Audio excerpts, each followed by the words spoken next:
Hi friends, ನನ್ನ ಹೆಸರು ಕವಿತಾ. ನೋಡಿ, ಹಳೆ ಬಟ್ಟೆ ಎಲ್ಲ ಯಾರ ಮನೇಲಿದೋ ಅದನ್ನೆಲ್ಲ ಯಾರ್ಯಾರು ಹಿಂದೆ ಹಾಕ್ತಿರೋ ಅವ್ರಿಗೋಸ್ಕರ ಈ ಟಿಪ್ಸ್ನ ತೋರಿಸ್ಕೊಡ್ತಾ ಇದ್ದೀನಿ. ಈ ರೀತಿ ನೀವು ಮಾಡಿದ್ದಾದ್ರೆ ನೀವು ಮತ್ತೆ ಈ ಹಳೆ ಬಟ್ಟೆನ ಬಳಸ್ಕೊಬೋದು. ನೋಡಿ, ಅದರಲ್ಲಿ ಮೊದಲನೇದಾಗಿ ಒಂದು ವೇಲ್ ತಗೊಂಡಿದ್ದೀನಿ. ಅದು ಹಳೇದಾಗ್ಬಿಟ್ಟಿತ್ತು, ಅದನ್ನ ಹಿಂದೆ ಹಾಕ್ಬಿಟ್ಟಿದ್ವಿ. ನೋಡಿ, ಈ ಥರ ಕುಷನ್ ಕವರ್ನ ನಾವು ಇದನ್ನ ಮಾಡ್ಬೋದು. ನೋಡಿ, ಮೇಲಿಂದ ಕೆಳಗಡೆಯಿಂದ ಎರಡೂ ಕಡೆಯಿಂದ ಫೋಲ್ಡ್ ಮಾಡಿಕೊಂಡೆ. ಅದಾದ್ಮೇಲೆ ನೋಡಿ, ಸೈಡಲ್ಲಿ ಟ್ರಯಾಂಗಲ್ ಥರ ಮಾಡ್ತಿದ್ದೀನಿ.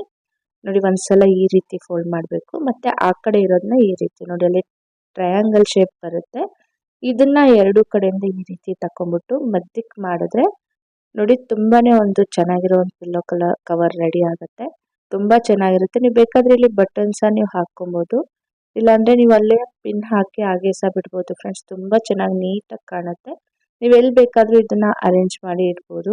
ನೋಡಿ, ನೀವು ಸೋಫಾ ಮೇಲೆ ಹಾಕ್ಬೋದು. ನಿಮ್ಗೆ ಎಲ್ಲಿ ಬೇಕೋ ಅಲ್ಲೆಲ್ಲ ಈ ರೀತಿ ಅರೇಂಜ್ ಮಾಡ್ಕೊಂಡು ಇಟ್ಕೊಂಡ್ರೆ ನೀವು ಈ ರೀತಿ ಹಳೆ ವೇಲ್ ಯಾವುದೇ ಇದ್ರೂ ಈ ರೀತಿ ಬಳಸ್ಕೊಬೋದು. ಒಂದ್ಸಲ ಟ್ರೈ ಮಾಡಿ. ಅದೇ ತರ ನೋಡಿ, ನೆಕ್ಸ್ಟ್ ಟಿಪ್ಸ್ ತೋರಿಸ್ಕೊಡ್ತಾ ಇದೀನಿ. ಒಂದು ವೇಲ್ ತಗೊಂಡಿದ್ದೀನಿ, ಆ ಹಳೆ ವೇಲು. ಇದನ್ನ ತಗೊಂಡು ಮಧ್ಯಕ್ಕೆ ಮಡ್ಚ್ಕೊಂಡೆ, ಮತ್ತೆ ಈ ಕಡೆಯಿಂದಾನು ಒಂದ್ಸಲ ಈ ರೀತಿ ಮಡ್ಚ್ಕೊಂಡೆ. 3 ಫೋಲ್ಡ್ ತರ ನಾನು ಇದನ್ನ ಮಾಡ್ಕೊಳ್ತಾ ಇದೀನಿ.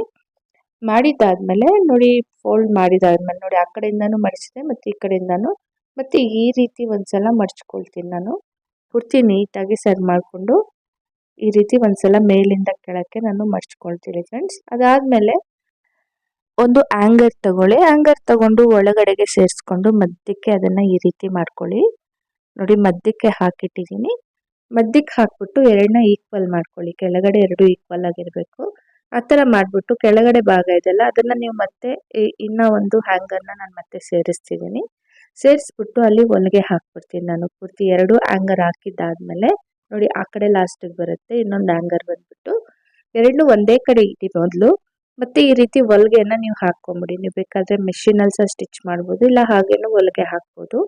ನಾನು ನಿಮಗೆ ಹಾಗೆ ಹಾಕಿ ತೋರಿಸಿದೆ. ನೋಡಿ, ಹಾಕಿದ್ದಾದ್ಮೇಲೆ ಆ ಹೊಲಿಗೆ ಎಲ್ಲ ಹಾಕಿದೀವೋ ಅದನ್ನ ನೀವು ಫೋಲ್ಡ್ ಮಾಡ್ಕೊಂಬಿಡಿ. ಅದು ಒಳಗಡೆ ಇರೋ ತರ ಪೂರ್ತಿ ನೋಡಿ, ಆ ಹೊಲಿಗೆ ಒಳಗಡೆ ಬರಬೇಕು. ಆ ತರ ಈ ರೀತಿ ಎರಡು ಆಂಗರ್ ಹತ್ರ ನೀವು ಈ ರೀತಿ ಫೋಲ್ಡ್ ಅಂದ್ರೆ ತಿರುಗಿಸ್ಕೊಬೇಕಾಗತ್ತೆ ಎರಡು ಕಡೆ. ನೋಡಿ, ತಿರುಗಿಸಿದ್ದಾಯ್ತು. ಈಗ ಮಧ್ಯಕ್ಕೆ ಬಂದಿದೆ ಗಂಟು. ಈ ರೀತಿ ಅಂದ್ರೆ ಹೊಲಿಗೆ ಎಲ್ಲ ಹಾಕಿದೀವೋ ಆ ಭಾಗ ಬಂದು ಮಧ್ಯಕ್ಕೆ ಬಂದಿರುತ್ತೆ. ನೋಡಿ, ಈ ರೀತಿ ಇರುತ್ತೆ ಫ್ರೆಂಡ್ಸ್. ತುಂಬಾನೇ ಚೆನ್ನಾಗಿರುತ್ತೆ ಇದು. ನಿಮ್ಮ ಮನೆಯಲ್ಲಿ ಅಲ್ಲಲ್ಲಿ ಬಟ್ಟೆ ಎಲ್ಲೆಲ್ಲೋ ತಗ್ಲಾಕಿರ್ತೀರಾ, ಅಥವಾ ಕಬೋರ್ಡಲ್ಲೆಲ್ಲ ತುಂಬಾನೇ ಸ್ಪೇಸೇ ಇಲ್ಲ ಜಾಗ ಇಡೋದಕ್ಕೆ ಅನ್ನೋರು ಈ ರೀತಿ ಮಾಡಿ ಇಟ್ಟಿದ್ದಾದ್ರೆ, ಮೇಲೆ ಒಂದು ಕಂಬಿಗೆ ತಗ್ಲಾಕಿ ಇಟ್ಟಿದ್ದಾದ್ರೆ ಎಷ್ಟು ಬಟ್ಟೆ ಬೇಕಾದ್ರೂ ನೀವು ಇದರಲ್ಲಿ ಅರೇಂಜ್ ಮಾಡ್ಕೊಬೋದು. ನೋಡಿ, ಒಂದು ಬುಕ್ನ ಇಡ್ತಿದ್ದೀನಿ ಸೆಂಟ್ರಿಗೆ. ಅದ್ರ ಪಕ್ಕ ಆ ಕಡೆ ಈ ಕಡೆನೇ ಹೊಲಿಗೆ ಸಹ ಹಾಕ್ಕೊಬೋದು ಬೇಕಾದ್ರೆ. ಮತ್ತೆ ಬೇಕಾದ್ರೆ ಬುಕ್ನ ತೆಗೆದ್ಬಿಡ್ಬೋದು ನೀವು, ಇಲ್ಲ ಬುಕ್ ಗ್ರಿಪ್ಗೆ ಇರಲಿ ಅಂತೇಳಿ ನೀವು ಅದನ್ನ ಹಾಗೆ ಸಹ ಇಡ್ಬೋದು ಫ್ರೆಂಡ್ಸ್. ನೋಡಿ, ಈ ರೀತಿ ಹಾಕಿಟ್ಬಿಟ್ಟು ಎಲ್ಲಾದ್ರೂ ನೀವು ಇದನ್ನ ನೇತಾಕಿ ಎಷ್ಟು ಬಟ್ಟೆ ಇದ್ರೆ ಅಷ್ಟು ಬಟ್ಟೆನೂ ನೀವು ಇದರಲ್ಲಿ ಅರೇಂಜ್ ಮಾಡ್ಕೋಬೋದು. ಒಂದ್ಸಲ ಈ ಟಿಪ್ಸ್ನ ಟ್ರೈ ಮಾಡಿ ನೋಡಿ ಫ್ರೆಂಡ್ಸ್. ತುಂಬಾನೇ ಒಂದು ಬಟ್ಟೆನೂ ಅಷ್ಟೇ ನೀಟಾಗಿರುತ್ತೆ. ಕಡಿಮೆ ಸ್ಪೇಸಲ್ಲಿ ನೀವು ಎಷ್ಟು ಬಟ್ಟೆ ಬೇಕಾದರೂ ಜೋಡಿಸ್ಕೊಬೋದು. ಒಂದ್ಸಲ ಇದನ್ನ ಟ್ರೈ ಮಾಡಿ ನೋಡಿ. ಇಷ್ಟ ಆಗಿದ್ರೆ ಪ್ಲೀಸ್ ಲೈಕ್ ಕೊಡೋದು ಮಾತ್ರ ಮರಿಬೇಡಿ ಫ್ರೆಂಡ್ಸ್. ಅದೇ ಥರ ನನ್ನ ಚಾನಲ್ನ ಸಬ್ಸ್ಕ್ರೈಬ್ ಮಾಡಿ, ಬೆಲ್ ಬಟನ್ ಕ್ಲಿಕ್ ಮಾಡಿ. ಇನ್ನೂ ಹೆಚ್ಚಾಗಿ ನೋಟಿಫಿಕೇಶನ್ ನಿಮಗೆ ಬರುತ್ತೆ. ನಾನು ಮಾಡಿರೋ ವಿಡಿಯೋ ನಿಮ್ಗೆ ಇಷ್ಟ ಆಗಿದ್ರೆ ನಿಮ್ಮ ಫ್ಯಾಮಿಲಿ ಮತ್ತು ಫ್ರೆಂಡ್ಸ್ಗೆಲ್ಲ ಶೇರ್ ಮಾಡಿ. Thank you friends.